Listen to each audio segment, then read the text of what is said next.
अस्सलाम वालेकुम, कैसे हैं आप सब? उम्मीद है खैरियत से होंगे। आज की इस वीडियो में मैं आपको फर्टिलाइज़र के बारे में बताऊंगी कि फर्टिलाइज़र कौन-कौन से हैं, कितनी उनकी टाइप्स हैं, उनके एप्लीकेशन मेथड कौन से हैं, किस तरह हम उनको पॉन्ड के ऊपर अप्लाई करते हैं और वो जो फ़िश की प्रोडक्शन है वो उसको किस तरह अफ़ेक्ट करते हैं।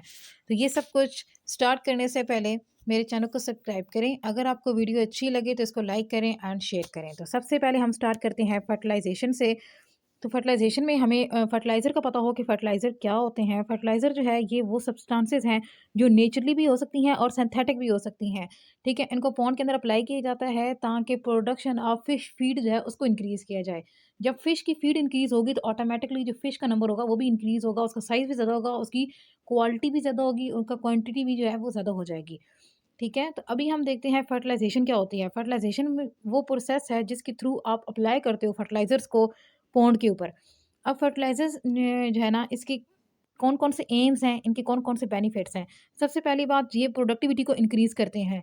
ये नेचुरल फूड जो होती है फिशेज़ के लिए उसको इंक्रीज़ कर देते हैं और जितनी भी सोलर एनर्जी होती है उस सबको फिक्स करने में हेल्प करते हैं, उसको केमिकल एनर्जी में कन्वर्ट करते हैं। एंड देन ये न्यूट्रिएंट्स जो होते हैं उनका नंबर जो है वो इंक्रीज़ कर देते हैं। तो ये सारे जो हैं ये इनके बेनिफिट्स हैं। एंड देन हम बात करते हैं कि ऐसे कौन से फर्टिलाइज़र्स हैं जो यूज़ किए जाते हैं। फर्टिलाइज़र्स की ओवरऑल 2 टाइप्स होती हैं लेकिन यहाँ पे 3 बताई गई हैं। जिसमें एक तो इनऑर्गेनिक है, दूसरी ऑर्गेनिक है, ये मोस्टली यूज़ की जाती हैं एंड जो थर्ड है वो है ऑर्गेनो केमिकल फर्टिलाइज़र्स। तो सबसे पहले हम इनऑर्गेनिक फर्टिलाइज़र्स जो हैं इनके बारे में बात करते हैं।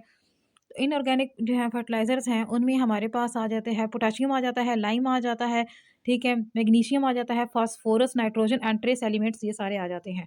ये सारे के सारे फिश प्रोडक्शन के लिए बहुत ही इंपॉर्टेंट होते हैं। इस वजह से इनको फर्टिलाइज़र्स के अंदर जो है वो ऐड कर दिया जाता है। तो अभी सबसे पहले हम देखेंगे लाइम के बारे में, तो लाइम के आगे से कुछ टाइप्स हैं further CaCO3, CaO and CaCN2, ठीक है? और CaOH जो है ना, ये भी समटाइम यूज़ किया जाता है। तो ये सारी की सारी चीज़ें जो हैं, ये ओवरऑल प्रोडक्शन को इंक्रीज़ करती हैं। पीएच जो होती है, उसको कंट्रोल कर रही होती हैं। पीएच ताकि वो बैलेंस में रहे और आगे ज़्यादा जो है वो चेंज ना हो, क्योंकि ज़्यादा पीएच चेंज होगी तो ओवरऑल जो फिशेज़ होंगी, उनकी में लेथर्जी शुरू हो जाएगी, उनकी डेथ होना स्टार्ट हो जाएगी।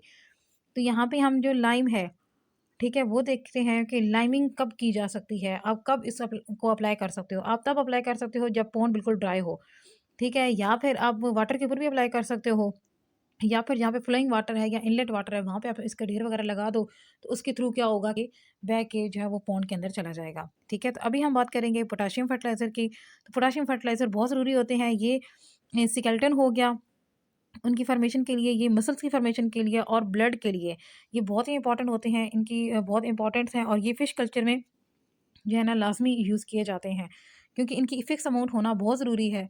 अगर ये उससे कम हो जाए तो फ़िशेज़ जो होती हैं उनकी ग्रोथ को अफ़ेक्ट होता है, ठीक है? तो इनका मेन जो काम होता है ये क्या करते हैं, ये नाइट्रोजन को फ़िक्स करने में जो है ना वो हेल्प कर रहे होते हैं फ़िशेज़ की। ठीक है? तो नाइट्रोजन को फ़िक्स करके ये किस में कन्वर्ट कर देते हैं, नाइट्राइट्स में एंड नाइट्रेट्स में कन्वर्ट कर देते हैं और हमेशा इनको P2O5 की फ़ॉर्म में ही यूज़ किया जाता है 3 केजी पर हेक्टर, मतलब 300 किलोग्राम जो है ना वो आप 1 हेक्टर के अंदर डालते हो, ठीक है? और इसकी अमाउंट आप वेरी कर सकती है कि मतलब जितनी आपको लगता है कि इसके अंदर डालनी चाहिए पौंड के अंदर, आप उस हिसाब से डालो। ये जितना आपके पौंड का साइज़ है उसके हिसाब से, या आपको पता लग जाता है कि हमारे पौंड में कितनी नेसेसरी है इसकी, तो फिर उसी हिसाब से आप इसको डाल सकते हो, यूज़ कर सकते हो। इसका बैड इफ़ेक्ट क्या आता है कि जो फंजाई है और जो एल्गी है, उनकी क्वांटिटी जो है वो इंक्रीज़ हो जाती है, ठीक है? तो जब उनकी क्वांटिटी इंक्रीज़ हो जाएगी, सारी ऑक्सीजन को वो यूज़ कर लेंगी, तो ओवरऑल क्या हो जाएगा कि जो है ना जितनी भी आपकी फिशेज़ हैं, ठीक है? उनको साँस लेने में प्रॉब्लम हो जाएगी, ठीक है? और जिसकी वज़ह से वो क्या होंगी कि उनके अंदर जो है ना मतलब वो साँस उनका मतलब उखड़ना शुरू हो जाएगा। वो अपने जो अपर कॉलम होंगे उनको खोल लेंगे ताकि ज़्यादा से ज़्यादा पानी उनके ऊपर से गुज़रे, ठीक है? गिल्स के ऊपर से गुज़रे और वो साँस ले सकें। तो वहाँ पे जो है ना जो फिशेज़ होंगी उनका साइज़ इंक्रीज़ नहीं होगा, क्योंकि वो सारी एनर्जी जो है वो जस्ट ब्रीथिंग में लगा रही हैं, ठीक है? तो इस वज़ह से ये इसका बैड इफ़ेक्ट जो है ना फर्टिलाइज़र्स का वो भी आ सकता है। तो यहाँ पे आपको 3 फर्टिलाइज़र नज़र आ रहे हैं। ये हमारे पास नाइट्रोजन है, ये फास्फोरस है, ये पोटेशियम है। तो ये तीनों बहुत इंपॉर्टेंट होते हैं और इनको जब तैयार किया जाता है तो ये इस तरह जिस तरह ये आपको नज़र नहीं आ रहे, ठीक है? राउंडेड-राउंडेड बिल्कुल इस तरह बीट्स की फॉर्म में जो है ना ये इस तरह बनाए जाते हैं, ठीक है? और फिर इनको क्या किया जाता है, अप्लाई कर दी जाता है सरफेस पे। और अगर ये फिर इनके साइज़ पे डिपेंड करता है कि ये जो है ना नीचे सिंक होने वाले हैं, ये ऊपर तैरने वाले हैं या बीच में डिज़ॉल्व होने वाले हैं, ठीक है? तो ये ना ज़्यादा लाइटर होने चाहिए, ना ज़्यादा हेवियर होने चाहिए। ये इतने एक हों कि बस जो है ना मतलब पानी के अंदर ईज़िली चले जाएँ, ठीक है? अगर हेवियर होंगे तो नीचे बैठ जाएँगे, ऊपर सिल्ट जमा हो जाएगी, कोई फ़ायदा नहीं होगा। और अगर लाइटर होंगे तो ये ऊपर ही तैरते रहेंगे तो फिर इसका भी इतना ज़्यादा फ़ायदा नहीं होगा। तो नेक्स्ट हम स्टार्ट करते हैं पोटेशियम के बारे में कि पोटेशियम जो है वो क्या है।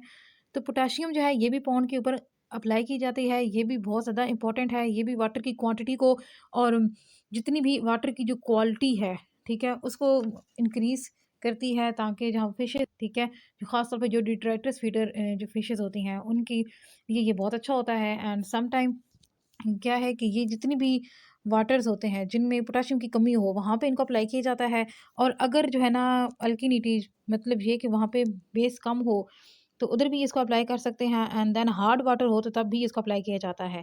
ओवरऑल इसमें जो है ना ये magnesium and Ca2 positive in ये सारे जो होते हैं ना उनको रिमूव कर दिया जाता है इसके थ्रू। जब से ही पोटेशियम डालते हैं तो जितने भी मैग्नीशियम होते हैं, ये कैल्शियम होते हैं, जिनकी वजह से वाटर हार्ड हो रहा होता है तो वो इसके साथ कंबाइन कर जाता है और उसको ओवरऑल वहाँ से निकाल देते हैं।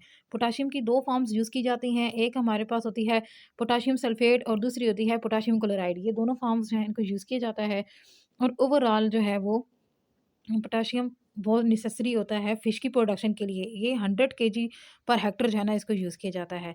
देन हम देखेंगे नाइट्रोजन फर्टिलाइज़र्स के बारे में, ठीक है? तो नाइट्रोजन फर्टिलाइज़र्स जो होते हैं ये भी बहुत इंपॉर्टेंट है। नाइट्रोजन वैसे तो हमारी एयर में बहुत ज़्यादा मौजूद है, लेकिन क्या है कि वो यूटिलाइज़ेबल नहीं है, आप उसको डायरेक्टली यूज़ नहीं कर सकते। तो इसलिए उसको डिज़ोल्व करना बहुत ज़रूरी होता है। इसके लिए कुछ इंपॉर्टेंट बैक्टीरिया होते हैं जैसे ठीक है, एज़ोटोबैक्टर है, ठीक है? इसके अलावा क्लोस्ट्रिडियम है और ये सिम्बायोटिक बैक्टीरियाज़ वगैरह होते हैं, राइज़ोबियम है।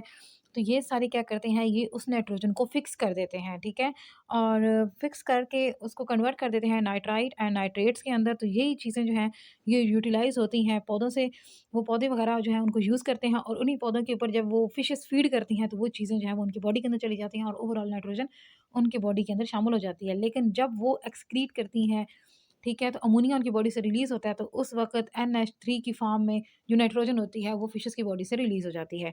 और ये इनके लिए बहुत ज़रूरी है क्योंकि ये प्रोटीन का बहुत इंपॉर्टेंट पार्ट होती है। अमोनियम जो है हमारे हर अमीनो एसिड के साथ ये लगी होती है। तो इस वजह से ये बहुत इंपॉर्टेंट होती है क्योंकि ओवरऑल हम कहते हैं जो फिशेज़ होती हैं वो प्रोटीनेशियस होती हैं, ठीक है? उनके अंदर प्रोटीन ज़्यादा होती है, तो प्रोटीन बनने के लिए ये बहुत इंपॉर्टेंट है। तो इस वजह से नाइट्रोजन की फिर जो है ना डिफरेंट फॉर्म्स हैं जैसे कि NH4, ठीक है? NO3 NH4 SO4, ठीक है? NH3 एंड H2O ये वाटर के साथ भी इसका लिंक हो सकता है। सोडियम नाइट्रेट भी हो सकता है एंड यूरिया भी हो सकता है। यूरिया तो मोस्टली बहुत ज़्यादा होता है। इसको तो नॉर्मल खेतों वगैरह में भी यूज़ किया जाता है और इसको पॉन्ड में भी यूज़ किया जाता है, ठीक है? इस फर्टिलाइज़र की ये बहुत ज़्यादा यूज़ होती है। इसलिए इसका कंटेंट जो है ना वो 45% है, मतलब सबसे ज़्यादा है। एंड देन हम बात करेंगे मैग्नीशियम की। तो मैग्नीशियम जो है ये भी बहुत इंपॉर्टेंट है और ये फोटोसिंथेसिस जो है ना उसमें बहुत इंपॉर्टेंट रोल कर रहा होता है। एंड इसकी जो है इसकी लार्ज अमाउंट जो है ना वो चाहिए होती है, ठीक है? तो ये जितने भी दलदली इलाके होते हैं ना, ठीक है, वहाँ पे इसको मोस्टली जो है मतलब ये इफेक्टिव होता है, ये बेनिफिशियल होता है। तो देन हम बात करेंगे ट्रेस एलिमेंट्स के। कुछ ट्रेस एलिमेंट्स होते हैं जो कि बहुत थोड़ी-सी क्वांटिटी में ज़रूरत होती हैं, जैसे कि मैंगनीज़ है, ज़िंक है, कोबाल्ट है, ठीक है, कॉपर है, बेरियम है। ये सारे के सारे ट्रेस एलिमेंट्स हैं जैसे कि 0.05 पीपीएम, इतना मतलब लो क्वांटिटी में इनको यूज़ किया जाता है।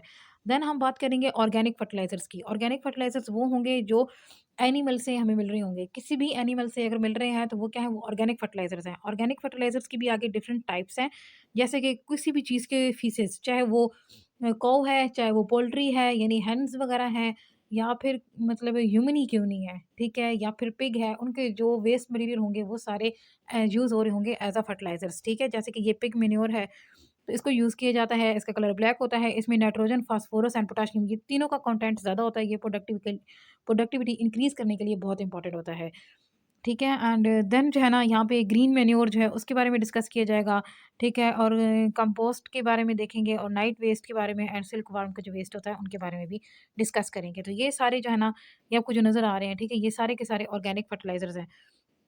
तो यहाँ पे हमारे पास ये देख लें ये किस तरह ये कौ का वेस्ट है या फिर पोल्ट्री का है या फिर इसी तरह ग्रीन मैन्योर है, ठीक है?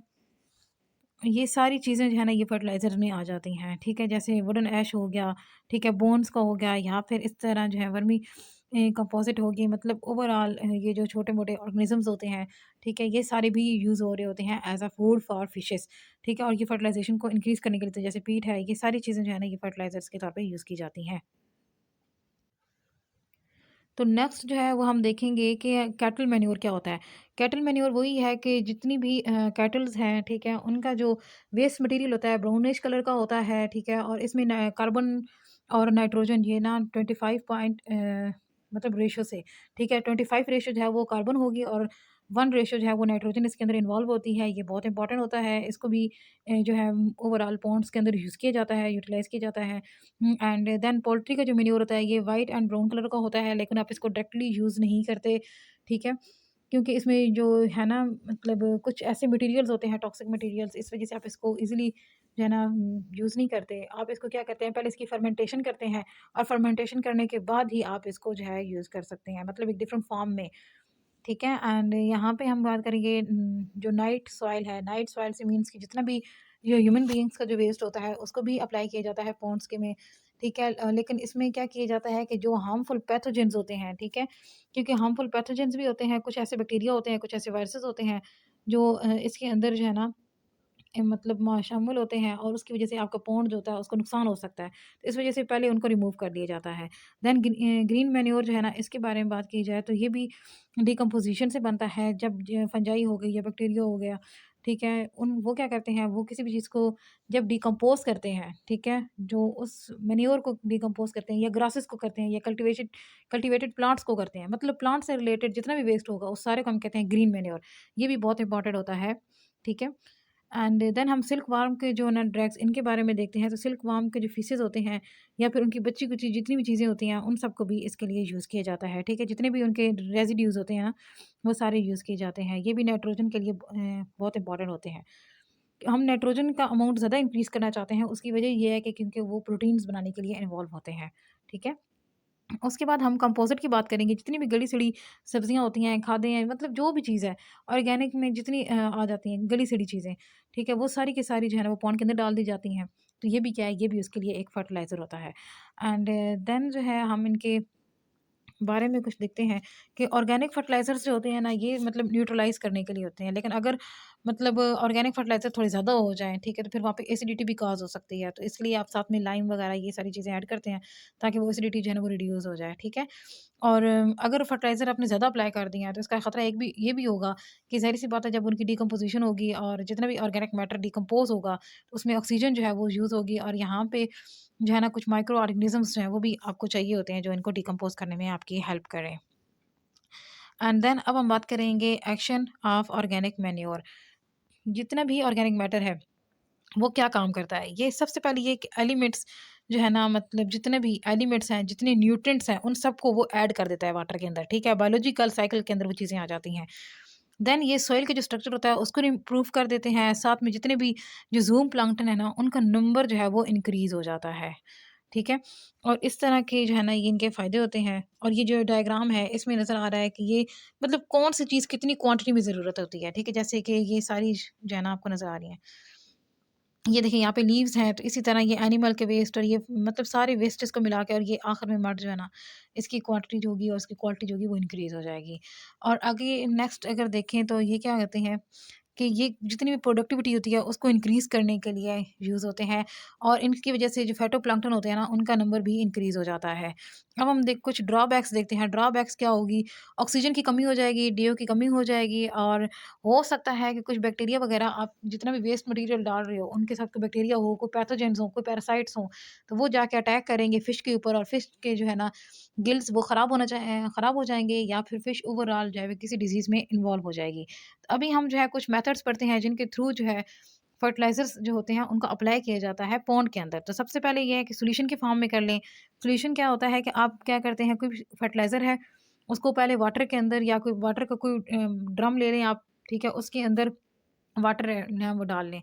देन आप उसके अंदर जो है फर्टिलाइज़र डालते हैं, उसके अंदर अच्छे से डिज़ोल्व करके उसको जो है ना वो डाल देते हैं पॉन्ड के अंदर, ठीक है? तो ये सॉल्यूशन मेथड हो गया या फिर स्प्रेडिंग मेथड हो गया। आप इसमें क्या कहते हैं, कुछ स्प्रेडर मशीन्स वगैरह होती हैं, उनके थ्रू या फिर हैंड के थ्रू ही आप क्या करते हैं, इनको स्प्रेड कर देते हैं ओवर द पॉन्ड।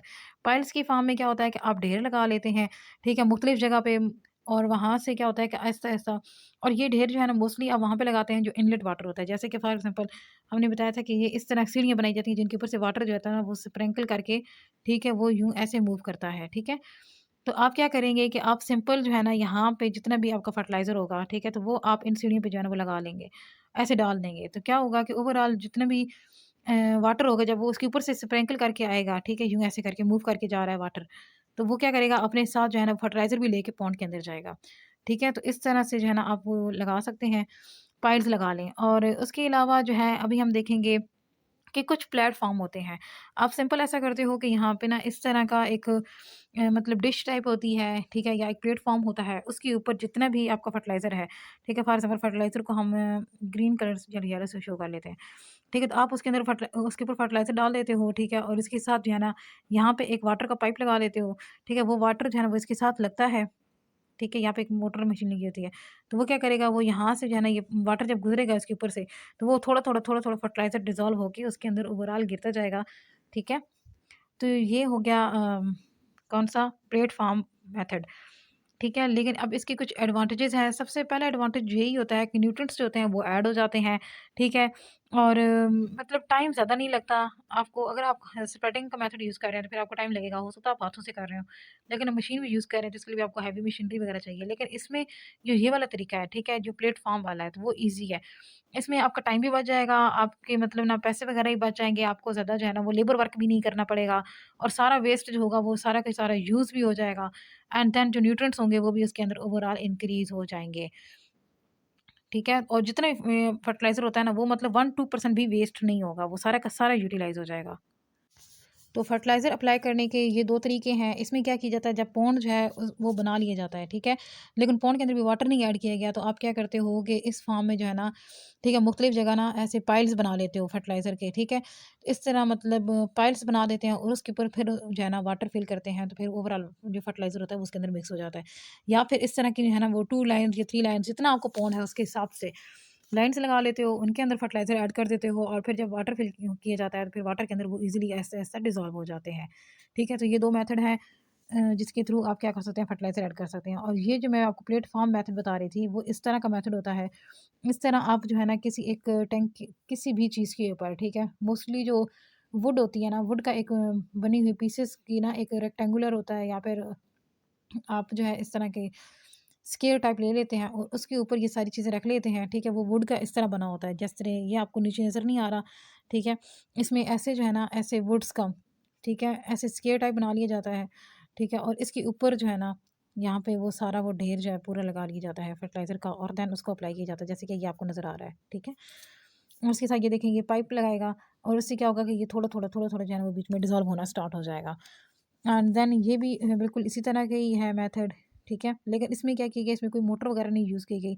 बस जस्ट इसको ऊपर रख दिया गया है, और जैसे-जैसे पानी इसके ऊपर से गुज़रेगा, ठीक है? तो वो साथ में क्या होगा, ओवरऑल डिज़ॉल्व होके उसके अंदर शामिल होता रहेगा। और फर्टिलाइज़र का एक और भी जो है वो होता है। इसमें क्या किया जाता है, एक या तो आप क्या करते हो, कोई ऐसी सीविंग जो है ना वो ले लेते हैं, या फिर सम टाइम क्या होता है कि कोई इस तरह का जो है ना कपड़े के अंदर बाँध के फर्टिलाइज़र को अप्लाई कर दिया जाता है, एक स्टिक के साथ बाँध दिया जाता है, ठीक है? तो अब ये डायरेक्टली अप्लाई नहीं किया गया, बल्कि इसके कपड़े के साथ बाँध के किया गया, और ये सब मर गए रहते हैं पानी के अंदर। जैसे आप फॉर एग्ज़ाम्पल ये कह लें कि ये इतना पानी जो है ना, ये इतना-इतना पानी है, ये उसके अंदर सब मर जाएँ, तो क्या होगा कि आहिस्ता-आहिस्ता रिस-रिस के जो जितना फर्टिलाइज़र होगा, ठीक है, डिज़ॉल्व हो के वो क्या करेगा, वो वाटर के अंदर ये सारा क्या हो रहा है, ऐड हो रहा है। इसके अलावा ये जो पहला था सॉल्यूशन वाला, सॉल्यूशन में आपने क्या किया था, सिंपल फर्टिलाइज़र जो है वो एक ड्रम के अंदर डाला था इसके अंदर, और देन आपने क्या किया है कि फिर इसको अप्लाई कर दिया है वाटर के अंदर, ये वाटर पॉन्ड के अंदर, जैसे कि ये आपको जो है ना, ये नीचे डायग्राम नज़र आ रही है, ठीक है? और ये मतलब वहाँ से निकाल-निकाल के पानी जो है वो इसके अंदर डाल रहा है, और वो सिर्फ़ पानी नहीं है, बल्कि उसके अंदर जो है फर्टिलाइज़र है। यहाँ पे हमारी वीडियो खत्म होती है। टेक केयर एंड अल्लाह हाफ़िज़।